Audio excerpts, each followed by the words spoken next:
esforzarnos un poco y levantarnos todos los días tempranito para ir a la casa de Dios a orar? Es que somos perezosos. ¿Qué tiene que hacer Dios para que le busquemos en oración? Muchas veces Dios tiene que ponernos en gran angustia.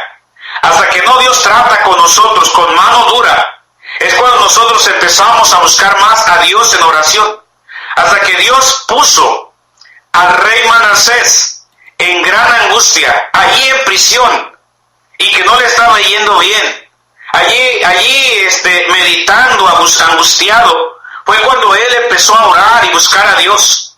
Es cuando se humilló grandemente. Pero mientras estaba en Jerusalén, mientras estaba reinando, mientras era el rey, pensó, ¿para qué necesita Dios? Él era el rey, él mandaba. Pero Dios trató con él. ¿Y sabe qué, hermanos? Dios va a tratar con nosotros. O Dios ya ha tratado con nosotros. O Dios está tratando con usted y conmigo. Necesitamos orar. Necesitamos buscar la voluntad de Dios. Necesitamos humillarnos delante de Dios. Manasés reconoció que Jehová es el único Dios verdadero, no los ídolos. Al igual que a Manasés, muchas veces Dios tiene que hablarnos de una manera muy fuerte para que nos arrepintamos, para que dejemos de pecar, para que le busquemos. Nos tiene que poner en grandes angustias para que le busquemos con humildad y arrepentimiento. ¿Cuándo vamos a dejar el pecado? Muchas veces escuchamos la predicación una tras otra y seguimos en pecado. Se dice que muchos cristianos están metidos en pornografía y escuchan que debemos dejar. Pero ¿cuántas veces escuchamos y cerramos nuestro corazón y no queremos hacer la voluntad de Dios? Escuchamos que tenemos que ser fieles a Dios en todo, en dar nuestros diezmos y ofrendas, en estar en la casa de Dios, en enseñar a nuestros hijos, en cuidar a nuestros jóvenes, en no faltar a ganar almas, pero no lo hacemos. Ahora sí, como se dice por ahí, nos entra por un oído y nos sale por el otro. ¿Qué tiene que hacer Dios para que le busquemos de corazón, para que nos consagremos? ¿Será que esperamos que Dios nos ponga en gran angustia? ¿Por qué Dios tiene que ponernos en gran angustia? ¿Sabe por qué? Porque no hay de otra. Somos a veces tan rebeldes y necios que no es hasta que estamos en gran angustia que le buscamos. Manasés oró a Jehová su Dios, humillado grandemente. El rey oró, humillado grandemente en la presencia del Dios de sus padres, dice la Biblia. Y Dios atendió su oración, porque se humilló y se arrepintió. Pero, ¿por qué digo que se arrepintió? ¿Sabe por qué? Porque se humilló. Y una persona que no se humilla nunca se arrepiente.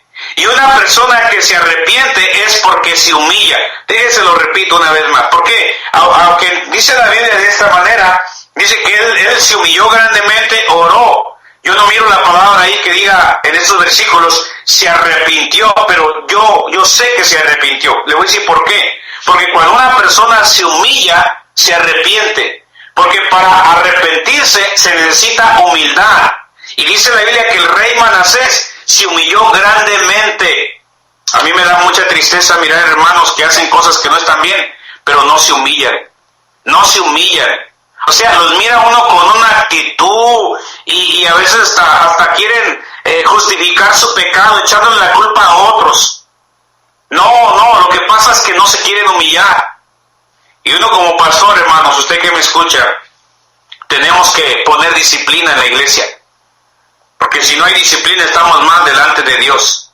Y estoy diciendo que si un hermano está sirviendo pero hace algo indebido, hermanos, y anda haciendo cosas indebidas, no podemos tener a esa persona sirviendo todavía.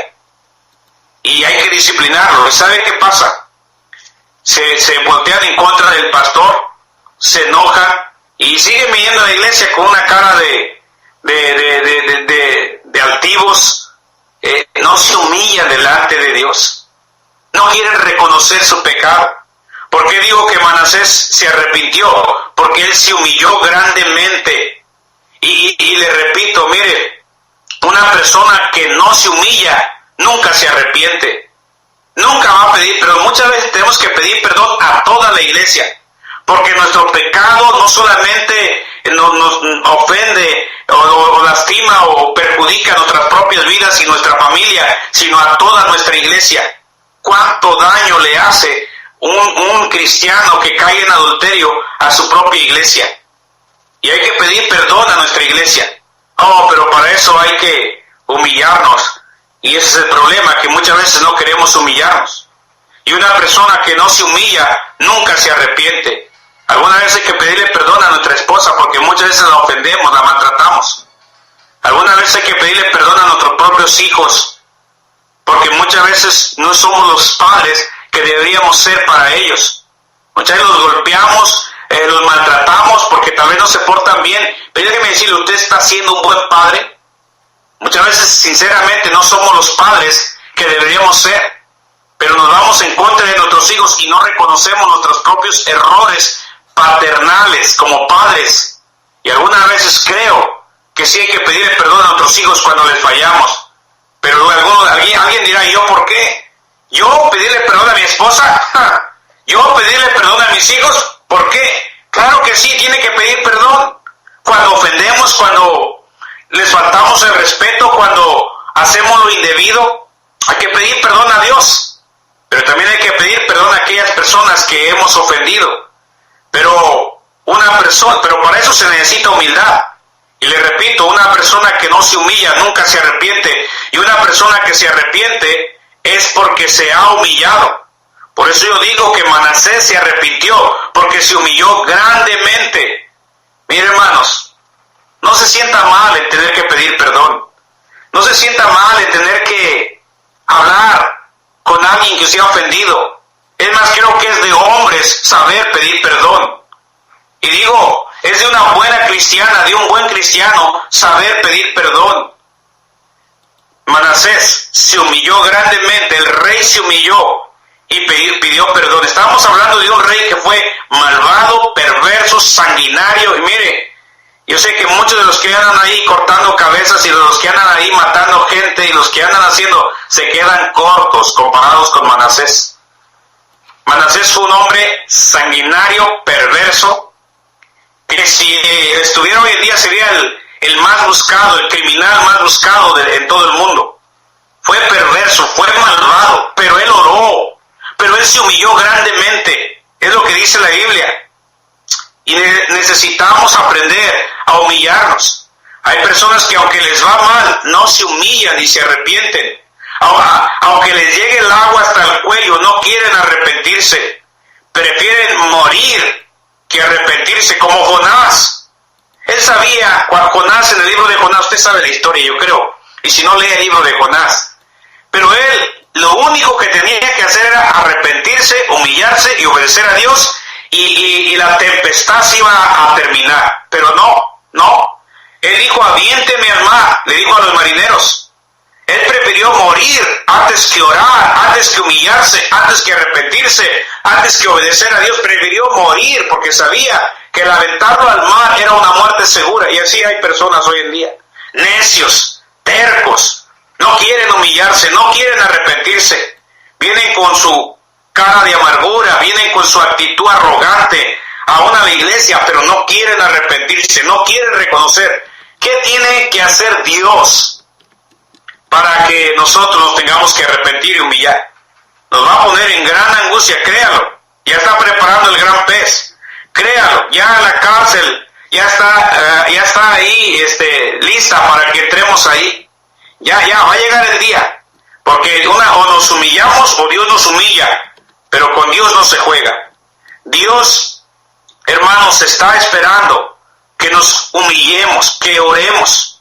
Pero dije, hay personas que no se van a humillar. Pero este hombre sanguinario sí oró y se humilló grandemente.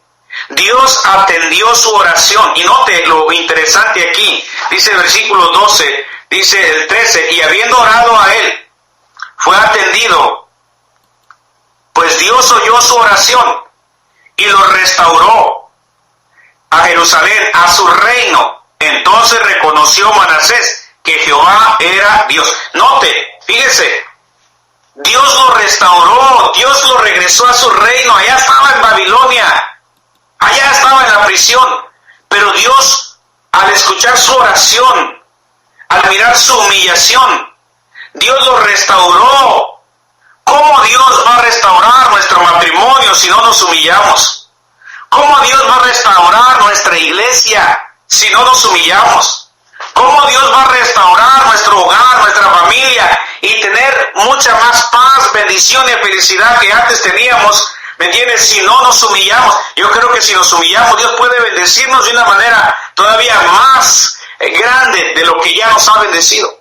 Pero hay que humillarnos, pero hay que arrepentirnos. Dios puede restaurar su hogar, su matrimonio, su familia, sus hijos. Aunque ya hayan fallado, aunque ya hayan caído, Dios puede restaurar al que ha caído. Dios levanta al que cae cuando se humilla, se arrepiente. Pero necesitamos orar y humillarnos. Vemos aquí cómo Dios levantó al caído, levantó al perverso, sanguinario rey, lo restauró otra vez, lo regresó a su trono. Porque se humilló grandemente, porque oró a Dios. Necesitamos orar, necesitamos buscar a Dios. Si Dios atendió a Manasés, y lo restauró siendo tan malo, tan sanguinario, tan idólatra, y Dios atendió su oración al haberse humillado, Dios lo puede hacer con nosotros. Si oramos y nos humillamos, nos puede restaurar. No piense que todo ya está terminado. Usted que se ha alejado de Dios, que ha dejado de ir a la iglesia, que ya no quiere, ya se alejó y Satanás ha tomado ventaja en su corazón, humíllese, pida perdón. Dios lo puede y quiere restaurarlo. Usted que me escucha, si le ha fallado a Dios, si ha pecado, si ha hecho cosas perversas y malvadas, arrepiéntase, humíllese, ore a Dios y Dios lo restaurará. ¿O qué espera? ¿Más angustia? ¿Qué espera? ¿Más dolor? ¿Qué espera para humillarse? Yo, hermanos, creo que realmente la solución para muchos de nuestros problemas, o para todos nuestros problemas, está en la oración. Está en buscar el rostro de Dios. Está en humillarnos delante de Dios. Problemas en el matrimonio, ¿qué tengo que hacer? Ore a Dios. Problemas con sus hijos, ¿qué tiene que hacer? Ore a Dios. Problemas en la iglesia, ¿qué tiene que hacer? Ore a Dios. Problemas económicos, ore a Dios. Problemas en el trabajo, ore a Dios. Problemas con el pecado que siente que no lo puede dejar, con los vicios, ore a Dios, pídale a Dios. Nada hay imposible para Dios. Todo lo que le pidiéramos en el nombre de Jesucristo, Dios nos va a escuchar, nos va a atender. El problema es que no queremos orar. El problema es que no queremos humillarnos y reconocer nuestro pecado y arrepentirnos. El rey Manasés, tercera cosa. Primero dijimos quién era el rey. Segundo, el rey ora. Tercero, el rey Manasés dio frutos de arrepentimiento. Mire, versículo 14 al 16. Después de esto, edificó el muro. Después de esto, ¿de qué? De que oró a Dios y Dios lo restauró. Edificó el muro exterior de la ciudad de David al occidente de Guión, en el valle a la entrada de la puerta del pescado, y amuralló Ofel y elevó el muro muy alto, y puso capitanes de ejército en todas las ciudades fortificadas de Judá. Asimismo quitó los dioses ajenos y el ídolo de la casa de Jehová, y todos los altares que había edificado en el monte de la casa de Jehová y en Jerusalén, y los echó fuera de la ciudad. Reparó luego el altar de Jehová y sacrificó sobre él sacrificios de ofrendas de paz y de alabanza. Y mandó a Judá que sirviesen a Jehová, Dios de Israel. Note, el rey Manasés, después de que se humilló, después de que oró, dio frutos de arrepentimiento. Primero, renunció a la idolatría. Quitó los dioses ajenos, quitó el ídolo de la casa de Jehová. También reparó el altar de Jehová, que ya estaba destruido, y ofreció sacrificios a Dios, a Jehová.